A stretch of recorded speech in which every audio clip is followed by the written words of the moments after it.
name is Chloe Moore, and this is an interview about 9/11. What is your name? Robert Ice, Where are you from?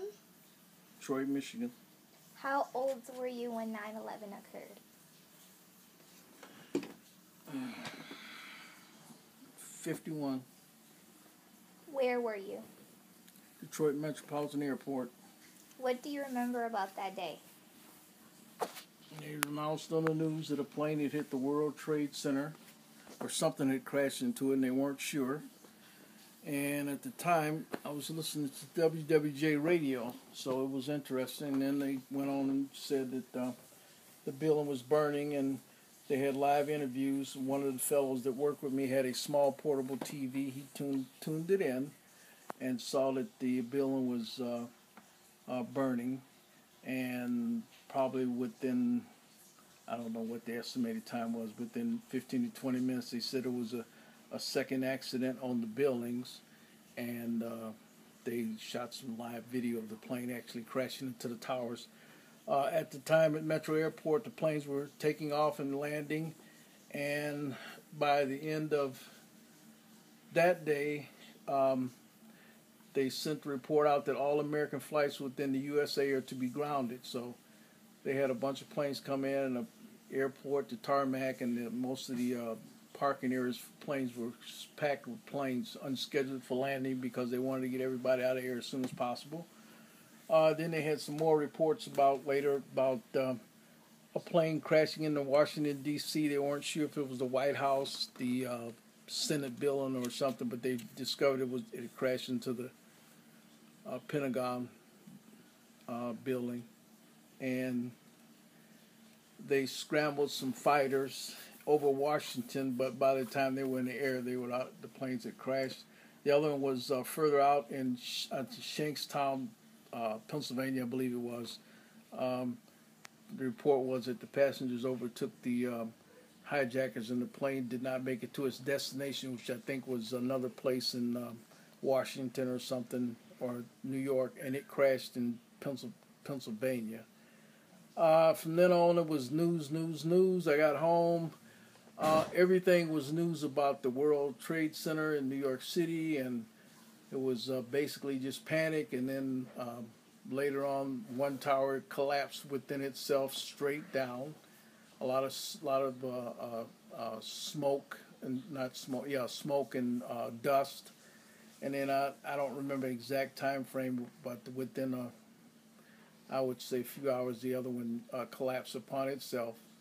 And that day, the day after, and a day after that, it was almost all reports about the World Trade Center. And at the time, they didn't know it was a terrorist act until later on. And then they had started identifying the people that had hijacked the planes.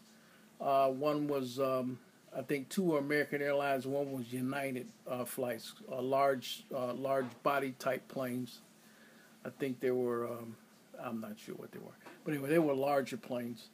And after that, they had all kind of different reports about it. And actually, the World Trade Center burned for at least a week or more.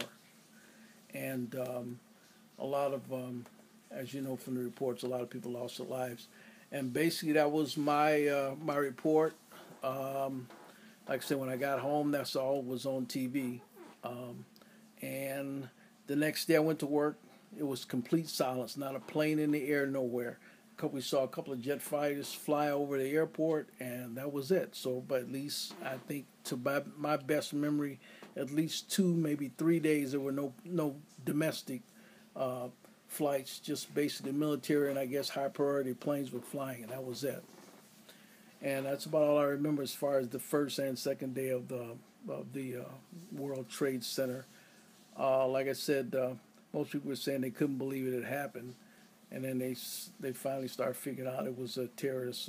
I forgot what group it was at the time, but they identified themselves as doing this against the United States. How did you find out about the attacks? On the radio, WWJ Detroit, 950 News. What do you think about the government's reaction to the attacks? Well, they did the best they could with what they could. The good move was to get most of the planes out of the air, so that way you wouldn't have flights flying into things. And as of that day, I don't. They years ago they had air marshals. They have air marshals on planes because of years ago there was a hijacking over in the western part of United States. DJ Cooper, I believe his name was, he hijacked a 737 and he bailed out the back end after he got a ransom of money.